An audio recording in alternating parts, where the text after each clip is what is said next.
আসসালামু আলাইকুম। নাস্তিকরা মানতে চায় না যে কোরআনে বিজ্ঞান আছে, কিন্তু এই আয়াত দেখুন, সূরা আম্বিয়ার 30 নম্বর আয়াত, মানে 21 নম্বর সূরার 30 নম্বর আয়াতে দেখুন আল্লাহ কি বলতে চাচ্ছেন। আর এটা কোনো মতেই নাস্তিকরা বা অন্যান্য ধর্মাবলম্বীরা অস্বীকার করতে পারবে না।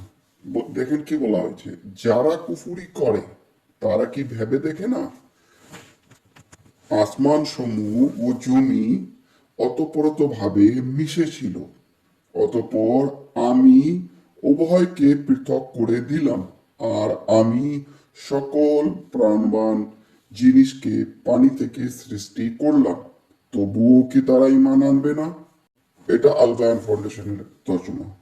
আরেকটা পড়ি, অবিশ্বাসীরা কি দেখে না যে আকাশ আর জমিন একসঙ্গে সংযুক্ত ছিল, অতঃপর আমি উভয়কে আলাদা করে দিলাম, আর প্রাণ সম্পন্ন সবকিছু পানি থেকে সৃষ্টি করলাম, তবুও কি তারা ঈমান আনবে না? এটা তাই শুরু করা। আচ্ছা, ইংরেজিটা পড়ে, have those who disbelieve not considered that the heavens and the earth were joined entity?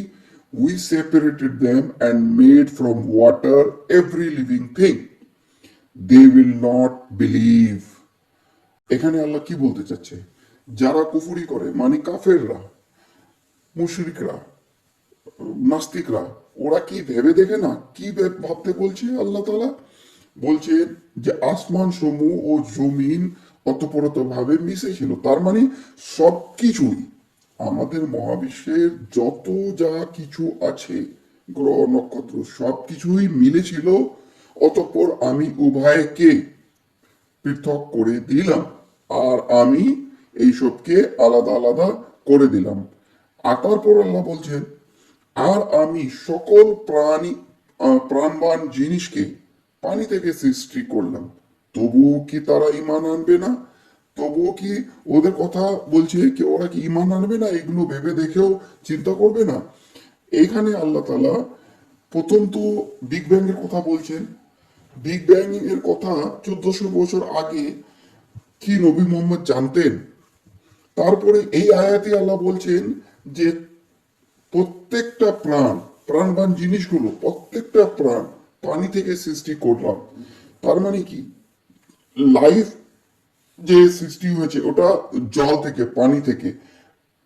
আধুনিক বিজ্ঞান কি এটা আমাদেরকে বলে না যে সব প্রাণ জল থেকে সৃষ্টি, ওয়াটার ইজ লাইফ, এটা বলা হয় না?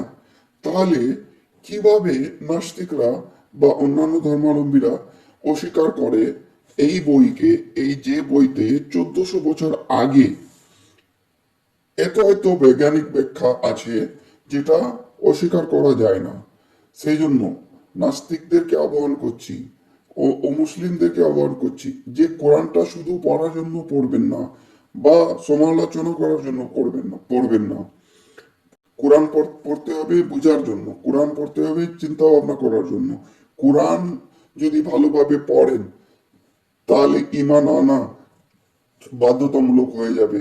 ঈমান না আনে থাকতে পারবেন না। কেন? যে 1400 বছর আগে নবী মোহাম্মদ সাল্লাল্লাহু আলাইহি সাল্লাম না কি বিগ ব্যাং জানতেন, আর নাই এটা জানতেন যে জল থেকে মানুষ বা অন্যান্য প্রাণী সবকিছু সৃষ্টি হয়েছে। আর এই যে দেখেন টিকাতে কি লেখা আছে, টিকাটা পড়ি একটু।